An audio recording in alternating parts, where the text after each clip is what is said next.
Hey everyone, and happy Diddy Day to you. It is May 5th, and I know I'm a little bit overly excited about what's going on right here, but we have been anticipating this trial for a while, and now it is finally here. We are on day one, jury selection. So what we're going to do today in this episode is we're going to break down everything that you need to know, from why he was arrested to where things currently stand, introducing you both to the prosecution and the defense teams, what's going on with jury selection, and some of the big celebrity names that have now already come out and how they came out. And we're going to be talking to you about all of that. And then toward the end of this, yesterday on Instagram, which I am not a big, I never go live on IG. I think maybe total of 4 or 5 times. But I went live with somebody yesterday on IG because that was his biggest platform. And his name is Gene Barllo. And he is or was a former Bonanno family crime enforcer. All right. Meaning that he was an enforcer for the mob, a real like mobster gangster. He did his time, 13 years on a conspiracy. I think it was conspiracy to murder charge, or conspiracy to commit murder. I forget exactly what it was, but he was actually housed in the same place that Diddy was, in the Brooklyn MDC, and not just in the Brooklyn MDC, but in the same area that Diddy and Luigi and Sam Bankman-Fried were held, or 2 of them are held. I think Sam Bankman-Fried moved. So we're going to be talking a little bit about that. And I have that interview in case you missed it up here, and I'll show you guys part of it because he gives a lot of insight into what you can expect when dealing with the feds in this type of a situation. So what I'm going to say first is, if you are here on TikTok watching, because you guys know I always keep my TikTok fam here. That is my primary platform, y'all. So please tap that screen. Let's get that to 10,000 if you don't mind. I appreciate it. At the same time, for my TikTok folks, if you're new here, follow. We will be covering this Diddy thing every day. Updates as we can and recaps at the end of the day to let you guys know everything that's going on. So you definitely want to hit that follow button. And that same thing goes for you guys here on YouTube. Now, if you want to watch everything that we're doing on YouTube from TikTok, you just want to hop over. It's the same name. You can listen to everything on TikTok that I'm talking about, but you won't be able to see any photos or hear that interview unless you're on YouTube. Now, all that being said, I got to do my housekeeping items. And I'm going to be real quick because every time I talk about the book, none of y'all buy my damn book anymore, but I have this copy available. Buy it, don't buy it, whatever. If you do, I'll sign it. You can get it through TikTok Shop or justthenickofcrime.com. Normally I would take longer, but I'm really excited to get to this. The other thing I want to say is please give me a follow on Substack. You can get to it through in the YouTube notes and the show notes, or you can get to it through the link tree in my bio if you're watching on TikTok. And lastly, I want to talk to you guys about this really, really, really quick. A lot of you guys have heard me talking about this, promoting the new podcast that I have that I'm doing with my friend Dan Catullo, who is a Hollywood director, producer. He primarily does rockumentaries, but we are doing a podcast called Reel, spelled R-E-E-L, like a movie reel, Victims. And the first episode was a couple months ago with Gabby Petito's family, and it came out around the same time the documentary did. And basically what we do is we go through the movies that Hollywood makes about these crimes, about the families, oftentimes without their permission, and talk about how they were basically victimized by Hollywood and have the families go over that. We just did a recording with Joe Exotic from prison. We're hoping to get a little bit more because he could do 15-minute phone calls. We also are going to have some other people coming from the Tiger King to talk about how that documentary affected and impacted them, and it's going to be great. Some other people that we have on the docket that we're waiting on final dates for are the Menendez brothers. Obviously, we can't meet with the brothers directly, but we have their spokesperson, and hopefully their attorney, Marc Garagos, will be coming on too. And we will be talking about Marc Garagos a little bit more in depth later because he is on the Diddy team as an attorney. So those are some of the things that we have coming on. Also, one of my favorite stories, true crime stories, is about the DeLorean automobile because I own one. And we have talked to Catherine DeLorean, John DeLorean's daughter, and she's going to come on. And that is actually an incredible true crime case. So we have some great stuff. If you want to follow Real Victims, again, it's linked in the show notes. You can also go to Real, R-E-E-L, Victims on YouTube and follow there or anywhere else that podcasts are done. Now, okay, that's from an old thing. We don't need that there. So let me remove this. Now, I'm going fast because you know what? Like I said, it's Diddy Day, guys, and I shouldn't be this excited, but I am. But yeah, I am because this is a guy for the longest time that me personally have felt that he was involved in the death of Tupac Shakur. And that is my Roman Empire case, y'all. It's Tupac Shakur. I'm like 85% sure he was involved in Diddy's or in Biggie's case. You will not convince me otherwise. You just won't. But let's talk about what's really important because I am excited about justice being brought to somebody like Sean Diddy Combs. But in the reality of all of this, I want to take a serious note here. This is about the victims. There are a lot of people who allegedly were victimized by Diddy. You have dozens of lawsuits, hundreds of people who have come out. Even if 5% of them were true, and I think that it's a lot more than 5, that's a significant amount of people that were victimized and abused by this man. And it was systematic, which is part of the reason why the feds got him. And it was deliberate, and it was cruel and deviant. And so the victims are what's most important. All right. And I just want to take a moment and say that. Like, keep the focus there. For anybody who's like, I don't care about this, you should. Because somebody as high up as Diddy being held accountable for something like this, it doesn't happen very often. And a lot of people think he's going to beat this, and we're going to talk about why I don't think he's going to beat this, even with a rock star team of lawyers. All right. But today, again, starts the trial, May 5th. They are in jury selection. 12 jurors are going to determine the fate of Sean Diddy Combs. And they're going to be selected starting today in New York City. Now, as a lot of you guys know, or maybe don't know, he has pled not guilty on all counts, insisting that any S acts, got to keep it safe for TikTok and YouTube, were consensual. And prosecutors, though, they say that that's not the case, that he coerced victims into drug-fueled S parties using threats and violence and substances. And we're going to talk a little bit more about the jury and some new names that have been released. Big names, as a matter of fact. Names that shocked the shit out of me. And what jury selection is going to look like. And we're going to talk about that right now. To give you guys a little bit of a recap, and I'm going to keep this very, very small as to what Diddy's facing. He is facing 5 federal criminal charges for this trial. Those trials include Those charges include racketeering, 2 counts of S trafficking by force, fraud, or coercion, and 2 counts of transportation for the purpose of prostitution. Now, these charges stem from allegations that Diddy operated a criminal enterprise over nearly 2 decades in which he coerced women into drug-fueled S acts and employing violence when his demands were not met. That is what's being said in this. And everything started today. The trial is expected to last 2 months, 8 weeks total. And opening statements are scheduled to begin at least, on May 12th, a week from now. All right. And now, if he is convicted on all counts, Diddy is facing a potential life sentence, meaning he will die behind bars. He will never get out. Now, I'm going to touch here real quick because a lot of people think, well, with this team, with Diddy's money, he's going to pay people off. He's going to do this. He's going to do that. And he's going to walk free. I disagree. First of all, when you're dealing with federal prosecutors, you're dealing with the FBI, Homeland Security, you can't really pay them off. There's not enough money to pay them off. There isn't. There just isn't. You can think differently, and that's fine. You're entitled to your opinion, but that's just the case. All right? And when you talk about the feds, and you talk about specifically the SDNY, the Southern District of New York, which is where these indictments came out of, both of those entities have a 98% conviction rate. And when I play the thing a little bit later, when I'm talking with Gene Barllo, again, convicted mobster, all right, and convicted Bonanno family enforcer, he talks about the way that the feds go after you. It is going to be very, very tough for you to beat a federal charge, a federal indictment. It's just not going to happen. All right. Very, very unlikely. I guess there's like literally a 2% chance.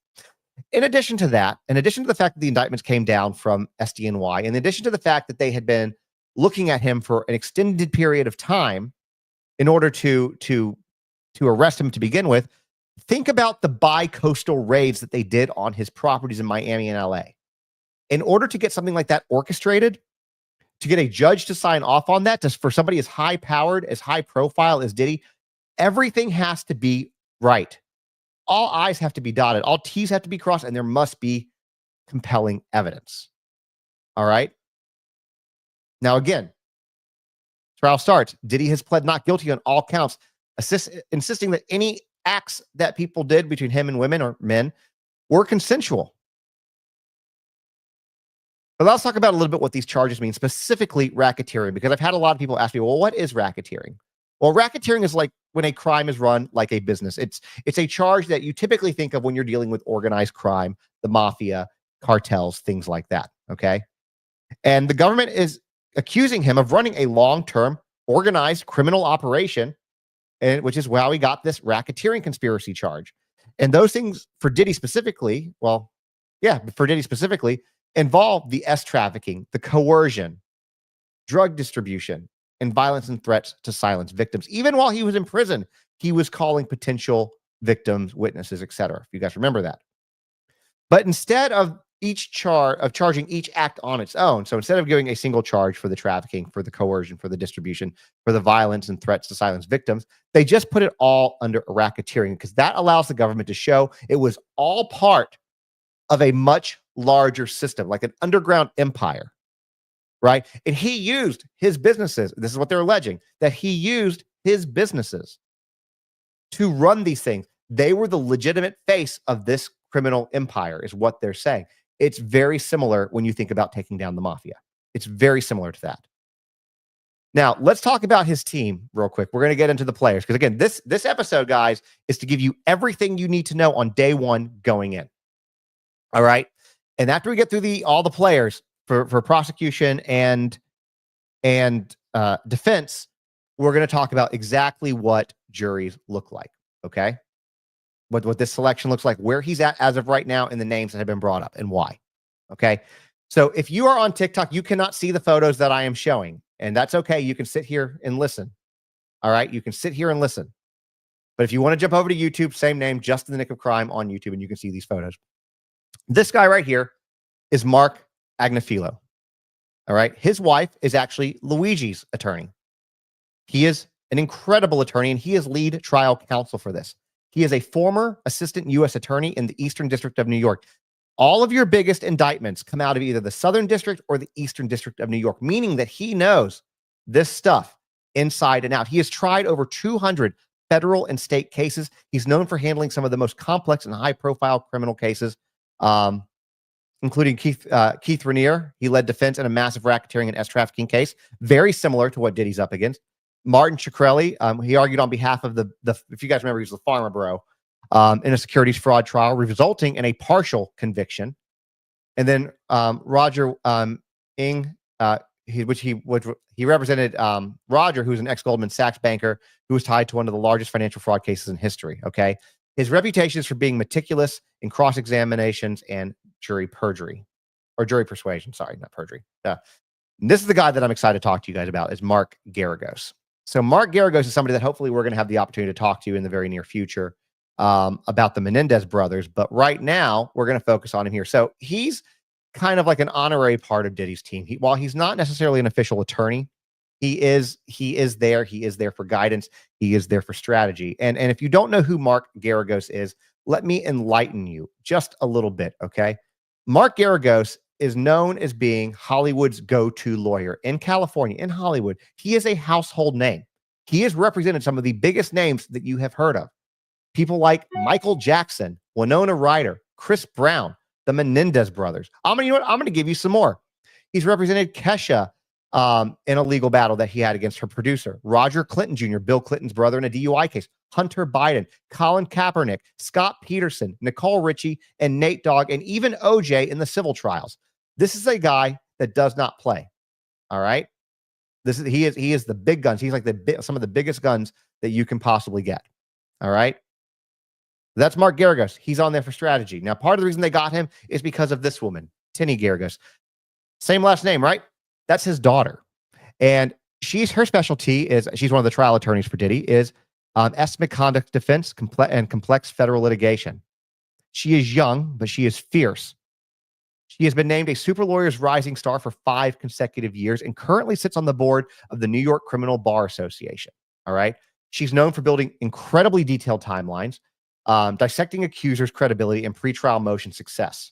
And combined with her father's expertise on this, that's a pretty dynamic team.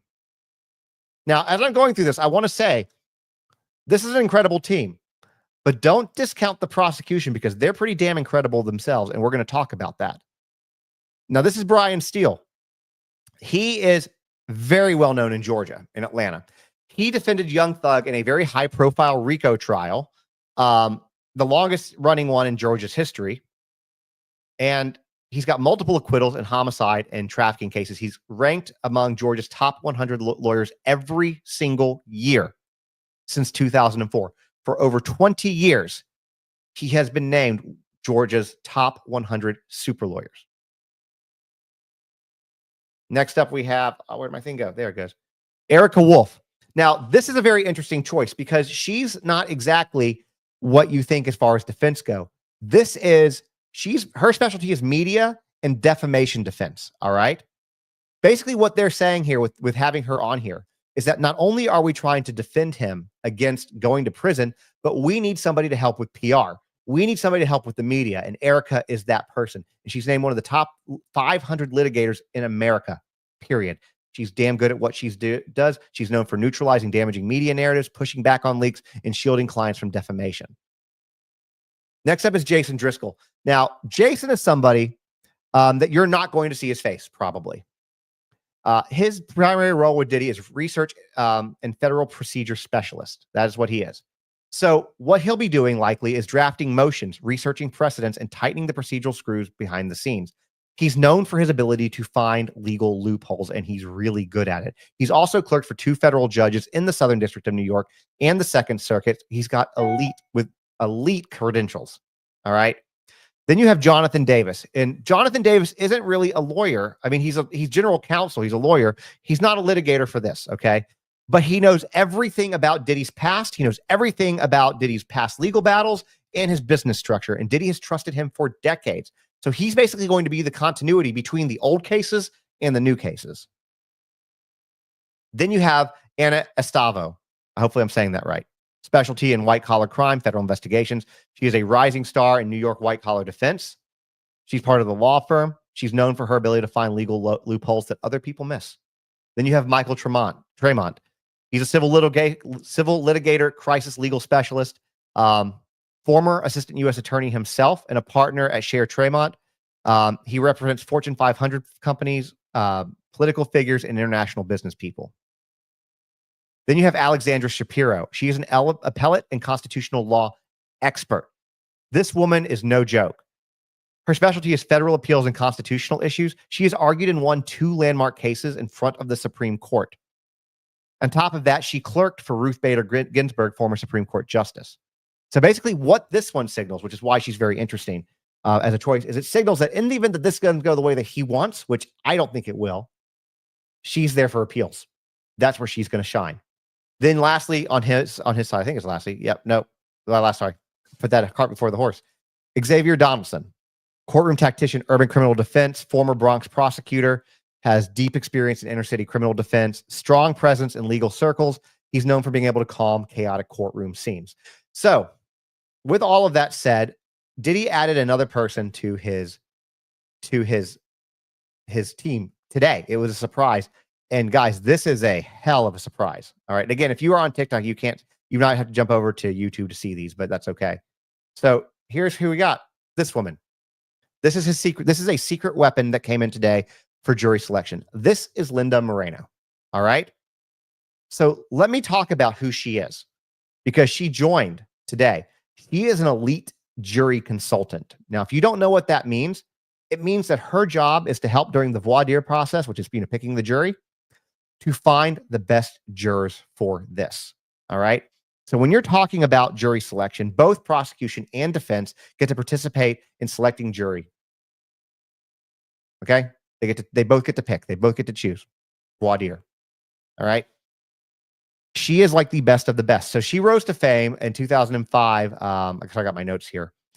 During the 2005 terrorism trial of Florida professor Sam Arian, where she helped select a jury that acquitted him on 8 counts and deadlocked on the remaining 9.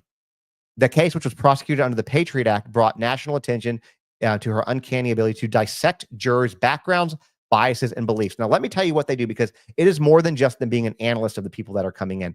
They employ entire teams to study jurors' body languages and reactions in real time, flagging potential weaknesses in the case and advising attorneys on how to pivot in the courtroom. It's a controversial, but believe it or not, fully legal practice that is used in many, many high-profile trials. Now, she also had represented Wesley Snipes when she was a prosecutor, criminal defense attorney. She helped him avoid felony tax evasion charges in 2008. Instead of being convicted on those, he ended up being convicted on a misdemeanor, which he served 3 years of, which is a significant legal win under the circumstances, which means in this situation, with her being there, her presence signals that they are preparing for war inside this courtroom, and they are bringing every weapon they can possibly find. All right. What I'm going to tell you here is this. Okay. I don't play fantasy football, but I know a lot of people know, and you get the concept, right? If you were going to play fantasy football with lawyers, this is your top picks. You cannot get much better than this. There may be one or two more people who aren't on this team. This is the best of the best. He is probably spending $100,000 to $150,000 a day during trial on these people.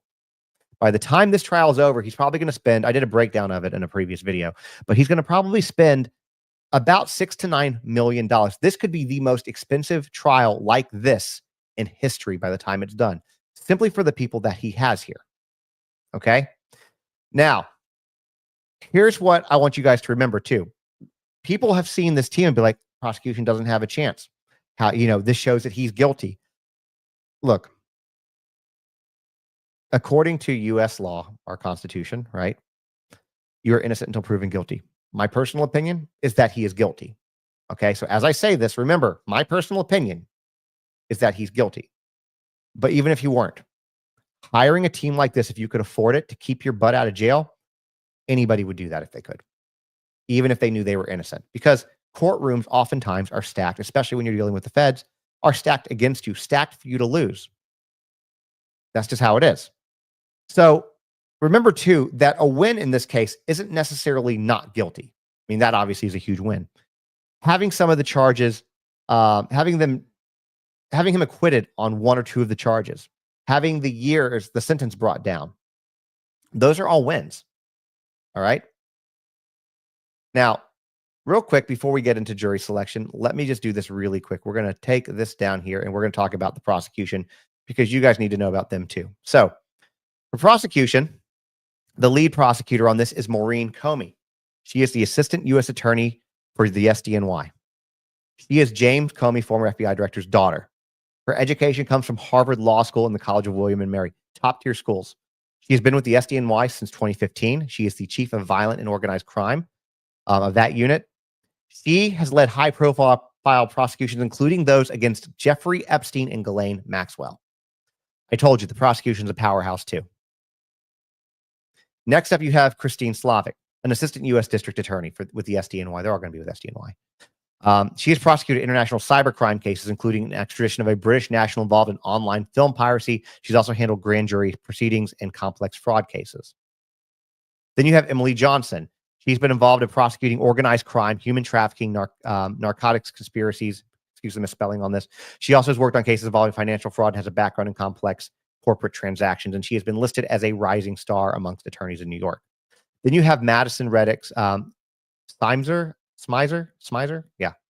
She handles high stakes, white collar, and S crime cases.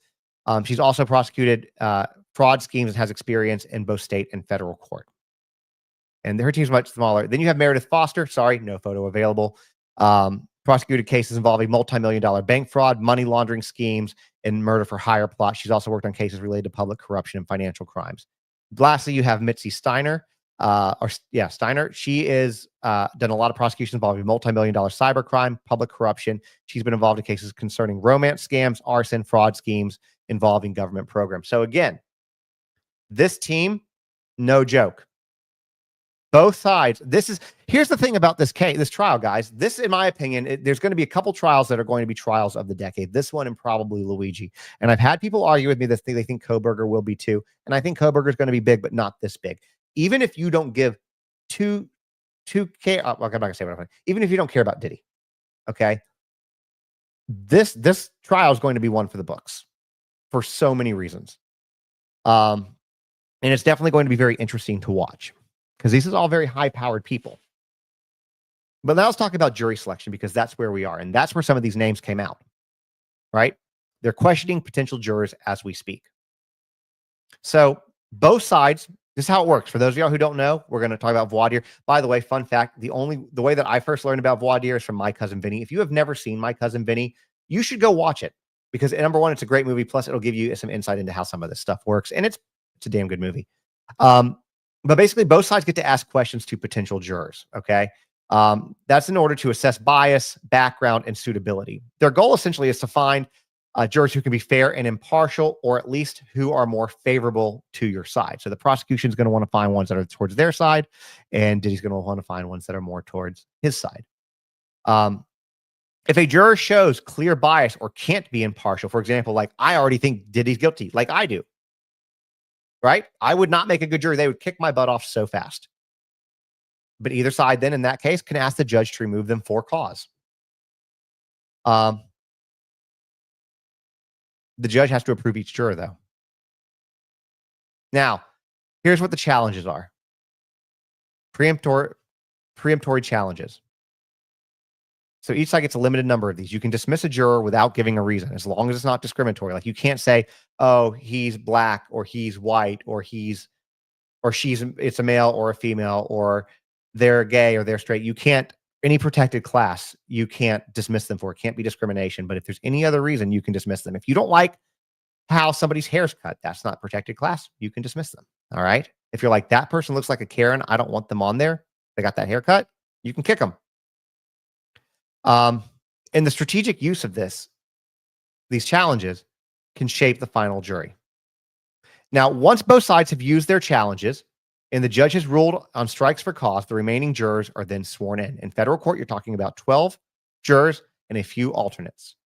Now, for this jury in particular, hundreds of prospective jurors have reportedly already filled out questionnaires, and these questionnaires are designed to elicit bias that they might already have about the case. Because remember, this is very high profile, and one of the questions that people keep asking is, how are you going to get a jury who doesn't know who these people are? Well, you might not be able to, but you might be able to find people who are impartial, who don't know enough information. Because remember, too, that a lot of the reason that this spreads is because of social media. Your mainstream media and the outlets aren't necessarily talking about it, and people aren't necessarily listening. So if you have people who are older, who aren't really using social media, they could be on this jury and not really know the details of this case, just know who Sean Diddy Combs is. That's a possibility. Remember, Johnny Depp and Amber Heard, big names, Johnny in particular, they found a jury for that. All right. Now, the first group consisted of more than 50 jurors, and none of them reacted when they were told that Diddy was going to be the defendant. None of them appeared to recognize him either, and they didn't react when the judge explained the charges and read out a number of Diddy's names, because, he's got Sean Combs, Diddy, Puffy, Puff Daddy, Love, I think was one of them. Anyways, he's got a lot of names. Now, if you guys want to know what kind of questions they ask these jurors, I have a list of a few of them, all right, for this particular case. Things like, have you read about this case? Have you ever been involved in a lawsuit? Have you ever worked in law enforcement? Have you ever been accused of a crime? Have you ever been a victim of a crime? Do you have views of artists in the hip hop community? Or have you ever been impacted by allegations of art or intimate partner violence? Then, and this is where we get to the bigger names, guys. This is where we get to the bigger names. Potential jurors were shown binders. The Judge Submaranian, basically said that the binders reminded him of like Lord of the Rings. I guess that they're that thick. And these binders have the names and places that are related to the case in them. And the jurors were showed these, and one of them said that they recognized actor Michael B. Jordan and comedian Mike Myers. Yes, Austin Powers, Mike Myers. Now, before I go further on that, it doesn't tell us in what context they're in there. Were they part of the parties? Were they part of the free cops? Are they just names that they put on there that might have shown up to a party at one point? Are they people that are going to testify against Diddy? We don't know. All we know is that those names were in the binder. Okay? And there's other people's names. Remember, these binders are thick with names of people in them. Now, several prospective jurors who were questioned in the court did indicate that they had seen news reports featuring a key piece of evidence in this case. For example, a video of Diddy hitting and kicking Cassie, who was one of his accusers, in the LA hallway at that hotel back in 2016. We've all seen that. Another prospective juror described a still image she saw from the video as damning evidence. Like, hey, this is damning evidence. I've seen this. That woman was rejected from consideration. They dismissed her. Another potential juror was dismissed on because they work for as a marketing officer with a major publishing company. And they said that they're working with another hip hop figure, Al B. Shore, who, as you know, if you've been following this, is close friends with Kim Porter, who is Diddy's ex and mother of his children. And that person was dismissed. Now, how's it going for Diddy so far today? Well, midway through the process, Diddy's legal team requested a bathroom break, and the judge asked if they could carry on. Diddy put up his hand and said, "I'm sorry, Your Honor, I'm just a little nervous today." That's where that stands. All right? That's where that stands.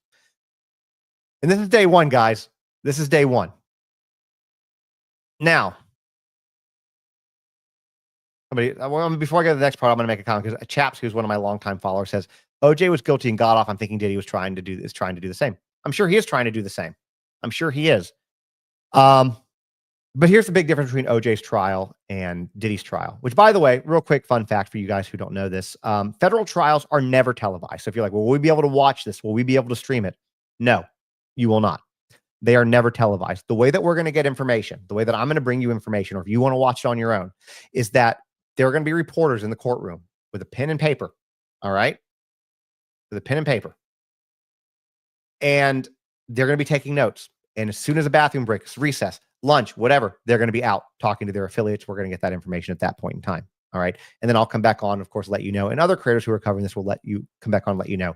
My goal is to give you recaps throughout the day and then, or give you updates throughout the day and then recaps in the evening, be that on YouTube, TikTok, Insta, or both. Okay. That's where that's at, just to let you know. But the fun fact is that OJ's trial was state, not federal.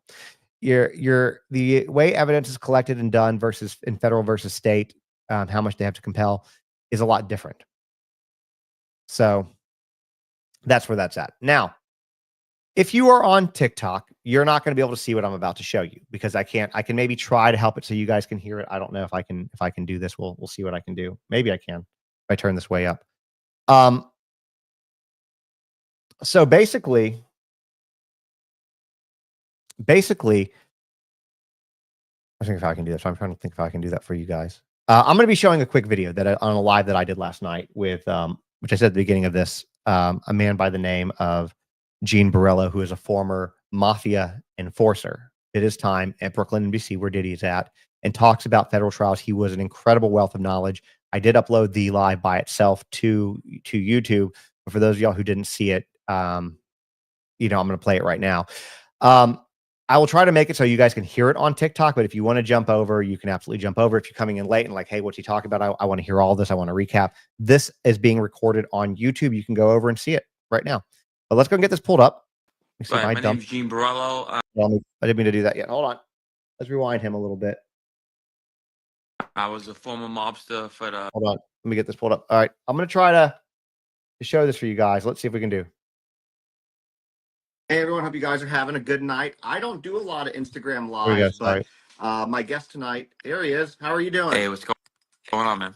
Man, I'm excited to talk to you because I know you bring a lot of insight to this. And yeah, so everybody who's my followers, this is Gene. You should drop him a follow. I'll let you introduce yourself. Right. My name's Gene Barllo. I was a former mobster for the Banana crime family. I served about 13 years in prison. I have a best-selling book about my life. I'm over 200 million views on YouTube. Very well known. I know the system very well, and I could break down everything for the audience today. So that's why we wanted him to come on, because Diddy's trial starts tomorrow. And I remember when I first started talking about it and you and I first connected, you had said that you had been housed in the exact same unit that they were in. So you kind of had some insight about what that was like. And then you also obviously, I say obviously, I'm guessing that when you were charged, it was probably federal, correct? Both. State and federal, yes. So I did both. I did state and federal, yes. I know the federal laws very well. Great. I know how they operate.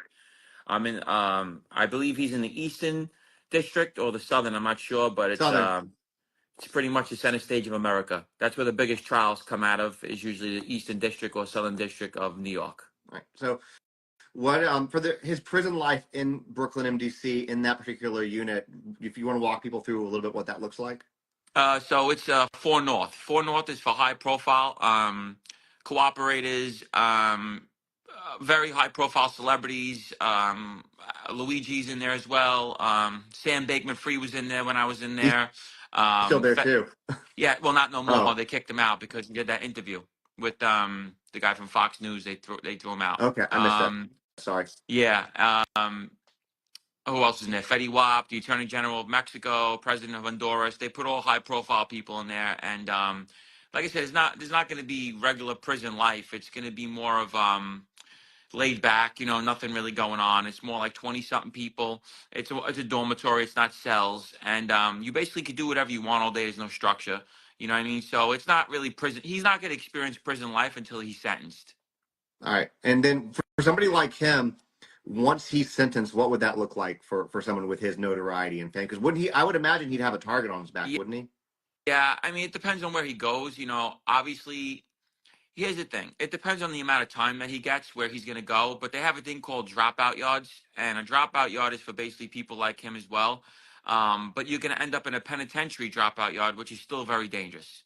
You know what I mean? Right. So, Um, so he's got federal charges, and I know you had said, and we're definitely in agreement on this, right. that there's no way he's beating this. No. So how the feds works is like this, and I'll break it down for everybody. The federal government don't pick your name out of a hat. You know what I mean? Obviously, when they're investigating you, it's for years. Um, they might start an investigation in 2020 and not lock you up to 2025. They have a thing called open grand jury. They're the only ones that can do it. They could literally just keep on presenting evidence into a jury and lock you up many years later. Usually, when they come and lock you up, it's because they have multiple witnesses. They have thousands of pages of wiretaps, surveillance. I mean, just an overload of evidence. And you have to understand something about the federal government. They can't be bought, they can't be bargained with, they can't be reasoned with. They're not there to the federal prosecutor is a very powerful position, and basically they become something. So they're all about glory. They don't care about nothing else. These cases they dream for them. So a guy like this is going to get the best prosecutors that you could get. Okay, the best prosecutors will be on his trial. This is going to be a publicity case. They don't care about money. They don't care about who you are. They go after anybody. They love people like this. I was with R. Kelly as well. R. Kelly was given 30 years like he was given candy. They don't care about who you are. They go after you when you're committing crimes like this. They love putting celebrities in prison. They love doing this. The federal government is the not messing around crew. When you see the United States of America versus so and so, you have a serious problem, okay? And their guidelines and the way they operate is almost unfair, should I say? Yeah. And you mentioned his legal team, and he has a legal dream. Like if it was like a fantasy football kind of pick, but Right. lawyers, he pretty much has almost everyone that you could possibly get to Right. help him. Well, we could bring. Here's the thing with that. If you're not going to go to trial, there's no point of buying a federal attorney because you have three options with the feds. This is all they give you: cooperate, take these guidelines, or trial. That's how they operate. It's not the state. There's no negotiating. This is what they're going to tell you. You're going to either give them what they want, you're going to take these ridiculous guidelines they're going to offer you, and then be sentenced by a judge, or you're going to go to trial. That's it. That's your options. That's the only three options you're going to get with the government. So what? So a lawyer, a legal team like what he has. What is his best? I mean, obviously, we don't know how this is going to play out. What he's going to be sentenced for. We don't know what the feds are bringing. We know that it's more than what they've told the public for sure. Right. But what do you think the best scenario for him that these attorneys can do for him? Nothing. It's all Okay. nothing.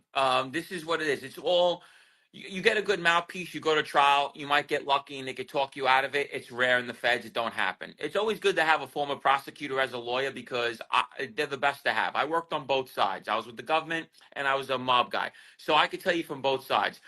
When you're with a prosecutor, a lawyer that used to be a prosecutor, he worked with the agents, he worked with the police, he worked with everybody, so he knows both sides. He knows how they move, he knows how they operate, he knows their tactics. So it's always so much better to have a former prosecutor, as a lawyer. I work with some of the biggest prosecutors in the Eastern District, and they're very smart.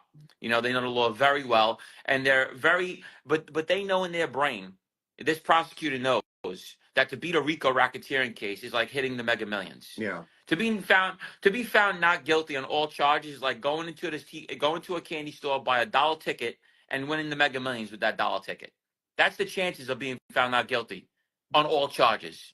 Do you think that he could get with this team get any type of reduced charges or reduced sentence? I mean, Well, I'm going to explain to you, and I'm glad we're talking about this. I'm going to explain to you how grimy the government is. So let's okay. say you have all these charges, right?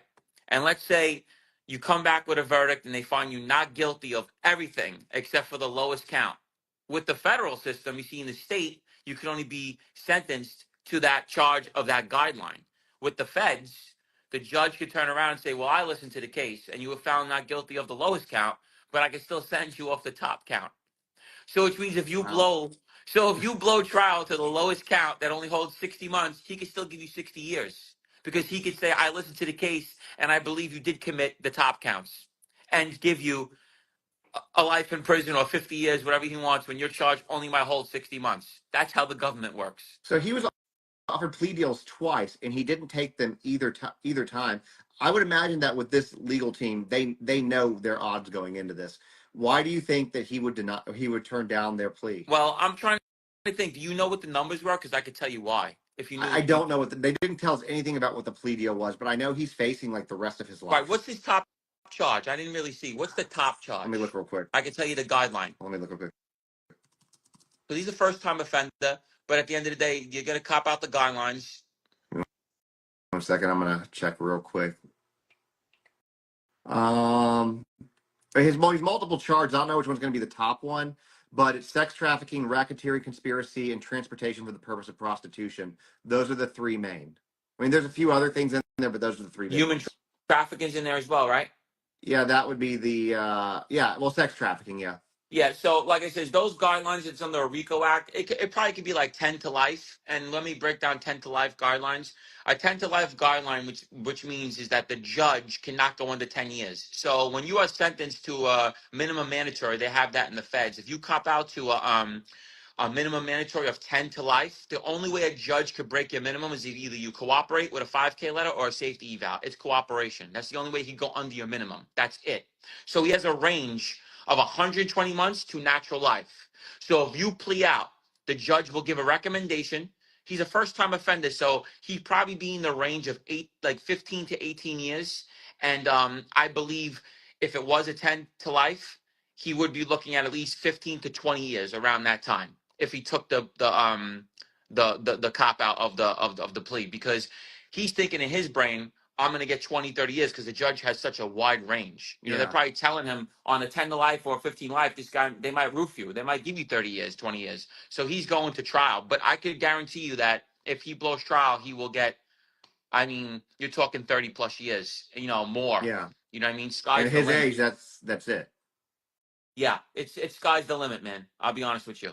Do the judges, when you've been offered a plea deal twice, and you turn it down twice, does the judge look at that like in his harsher when it comes to sentencing? Yes, absolutely. Okay. I was going to say that. You're correct. Exactly. They're going to say, well, you had an opportunity to take this and you refused it. Now, and it also depends on the judge. You have some really vicious judges and some really nice judges. I had federal judge Block, senior federal judge. He is super friendly. He's all for the people. A lot of times you don't have that. They're usually former prosecutors and they're for the government. So it all depends on the judge. But 9 out of 10 times when it's a high profile case like this, and it's going to be in the media, he's going to slaughter you. He's going to say, well, you know, you had an opportunity to take this, you know, 10 to life or whatever the guideline was, and you didn't take it. Now I'm going to give you the max, or I'm going to give you, you know, in the middle. And plus, he has so many victims that are going to be at his sentencing. So it's going to be, you know, when he does blow trial or whatever, he's going to be have so many victims and people coming there asking for the max and everything. It puts the judge in a bad position. You know what I mean? Yeah. I'm trying to look who his judge is. It's going to be I knew this. Judge Summeranian. I don't know what his reputation is. Let me see if I can find that. Is he a former prosecutor? He was appointed by Biden. Let me live it. I love not that it's always accurate, but I love AI to get this information real quick.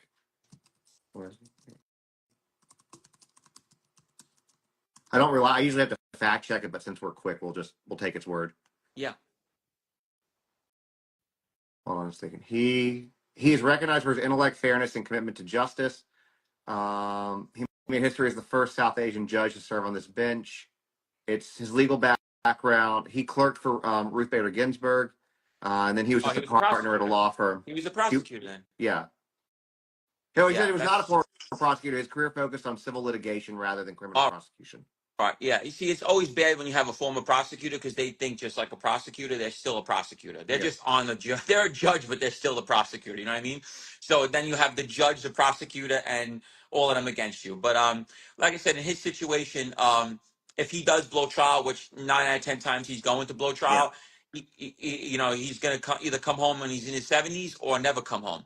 You know what I mean? So it's going to be something in that nature. Unless last minute he takes a plea deal and doesn't, you know, avoids trial. That could happen sometimes too. And for people are just coming in, or just to backtrack a little bit, when the feds, like Gene said, when the feds look at you, they're not going to arrest you until they have enough evidence that they know they're going to get a conviction. Right. On top of that, when it's coming out of the Southern District of New York, their conviction rate is something like 98% by themselves. And you told me, was it like 97 or 96 or 98% just 98. for the feds? It's about Yeah, so 98 98%. on both sides. That's, he doesn't have good odds with both, coming out of SDNY and the feds. Right. And, you have to understand something. The government, like I said, cannot be bargained with. They can't be bought. They're glory hounds. They all become judges, these people. They become politicians. They could run for president. You know what I mean? This is like, they don't care about the money. They care about the publicity and, the glorification they're going to get off these cases. I dealt with prosecutors. I know I was part of one of the biggest mob cases out of the 5 boroughs for my time. And I know how serious it is. So when you have cases like this, they will appoint the best prosecutors in every of his crimes. They will have the best prosecution team against him. Let me go back real quick to when he first got arrested, because I think this also adds a little bit to it. So they did coordinated bi-coastal raids on his home, and I would imagine to be able to get the warrants to do that and have Homeland Security come in, whatever they had to do that was probably pretty significant. Absolutely. There's so much like theories and things. I don't know what's true and what's not, because they said there was tunnels under his house. That's not I don't true. know how true. Yeah, I people figured love that the wasn't. rumors. You know what I mean? There's a lot of things that they're saying. A lot of exaggerated stuff now. But you also have to break it down like this: if there's 60 victims and 50 of them are lying, he still raped and did horrible things to 10 people. That's not everybody's lying. You know what I'm trying to say? So that's what you have to understand. Even if you have a certain amount of people, 100 victims, 200 victims, even if 190 of them are lying, you still have victims. That's the thing. And, for him to be found not guilty is going to be hitting on Mega Millions ticket, basically. Well, we saw, and I know that this is not a case for, talking about any type of domestic violence or anything like that, but we all saw the tape with him going after Cassie.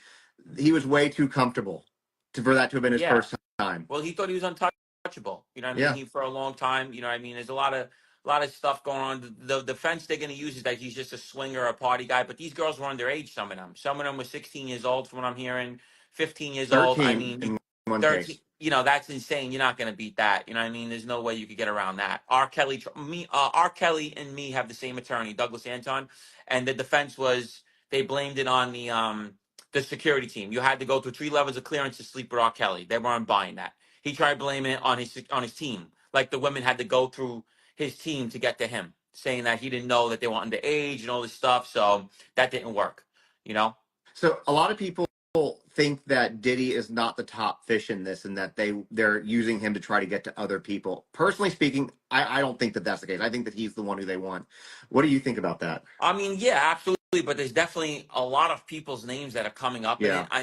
Here's the thing with those Diddy parties. You could just go to a party, you might not know what's going on. You can't just implicate everybody because they're at a party. Yeah, exactly. You know what I mean? Even with the Epstein Island thing, like, you go to the island, it doesn't mean that you're going things with kids. There's people that was and wasn't. You might not even know what's going on. You got invited to somewhere and you don't know exactly what's going on. Diddy, there's a lot of names coming up with him. I think there's definitely a lot of other people that was involved, but I don't believe like that there's a head honcho above him. Like, I believe it was just, he's a sexual deviant predator, and this is what he does. Yeah, and for reference, and I know you know this too, back in the 90s and early 2000s, an invite to a Diddy party was like, that was incredibly sought after. Yeah, who didn't want to party with Puff Daddy? You know what I mean? He was like the most popular guy in the industry. You know what I mean? He's probably one of the biggest entertainers ever. Yeah, one of the biggest producers. A lot of hits came out of Bad Boy Records. What do you mean? He's probably the biggest ever. Like, he's number one in so many things. Him and Death Row. Yeah, it was him and Death Row for a while. And then he just surpassed everybody. You know what I mean? And he's a billionaire. At the end of the day, he is a billionaire. Yeah.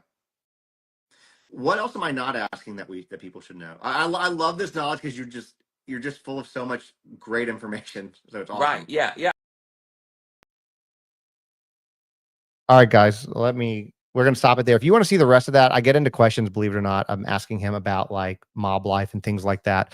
And that is posted. The rest of the interview is posted on my YouTube. I think it's under the Diddy playlist. So if you want to go watch that where we left off, you can definitely do that. But Gene brings in a lot of great insight. Now, while that was going on, we do have some. Oh, you know what? I never get to use this. I want to use something. Hold on. Where is it? I always forget. I'm so bad at this. I want to do this. Where is it?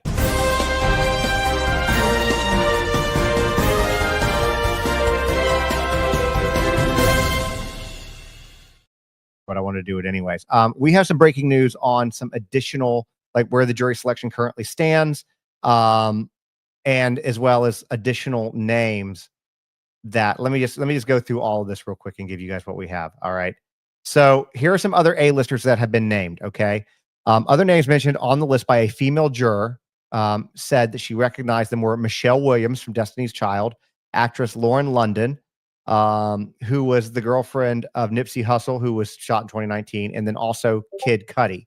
Now, again, remember, just because we're hearing the names doesn't mean that they were complicit in some sort of debauchery or illegal activities. You know, Kid Cudi's a really good example. His name could be being brought up because of the alleged fact that it's alleged that Diddy blew up his car. You know, there could be reasons why. So I don't want anybody to jump to conclusions. I'm just telling you the names that are kind of coming up at this point in time. We know that at this point, as of about, what time is it? Oh, it was about an hour ago. Yeah, about an hour ago. There were less than 10 jurors that made it to the next round of questioning. 4 had been dismissed, and all of the jurors interviewed today by Judge Subramanian were anonymous and only referred to by their juror number. The other things is there were 4 key questions, apparently. Where are they at? Oh, we already did that. Okay. The other thing, too, is the judge said that they were not going to be sequestered. So once they have a jury, they're not going to sequester the jury. So those are the breaking news things that are kind of coming up right now. There's also something else that come on. I haven't had a chance to look at this. Potential jurors. So potential jurors were also asked for their views on Kanye West.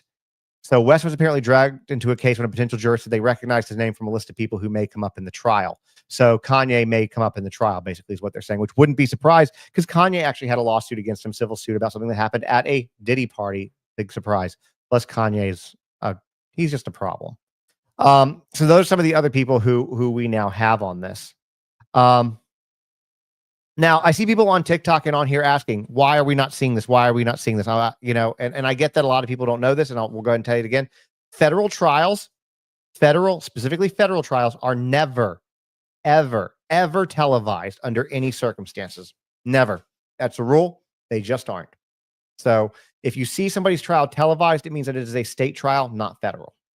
So that's kind of what's going on with that. You'll never have that. So anyways, that's kind of where things stand as of right now, right? So a lot of big stuff on day one, and we're just at the beginning of jury selection, and we have a long way to go. Again, opening arguments for this are going to start on May 12th, and they expect the trial to last about 8 weeks. I'm going to continue to give you guys updates and come back on and you know, as we get information throughout the day, as they have breaks and recess and reporters are able to get the information out to their affiliates, we're going to be able to keep updating you. Then, of course, do a recap at the end of the day. So it is my job to keep up with it, so you guys don't have to. Basically, is what it is. So if you want to, again, I'm gonna pander for followers. If you guys want to hit the follow, subscribe on YouTube. If you're first here, YouTube, please hit that button and become a subscriber. I'm on the road to 50,000 at 42 and change. And for my TikTok people, I am so close. Like I'm a couple thousand people away from hitting the 1.7 million mark. So please give a follow there as well. Now, for the rest of this broadcast, I think that we've gotten into everything that we can for now. If there's more information that comes to light between now and the end of the day, I'll come back and do another recap. And if not, then, you know, I'll do some updates on shorts and then, of course, TikToks. And then TikTok, don't go anywhere because as soon as I end this stream, I'm going to come back and focus on you guys and answer your questions. Let me check real quick to make sure nobody asked anybody. Asked anything? No, but one thing real quick that I do want to do, and I just noticed this. We have a new subscriber. I didn't see that till right now. So thank you, Kimberly. I appreciate that. All support is always, always, always appreciated. So with that being said, guys, we will be back tomorrow with more information. I hope y'all have a great rest of the evening. And as soon as we have more information, I'll be back. Stay tuned. Have a good one.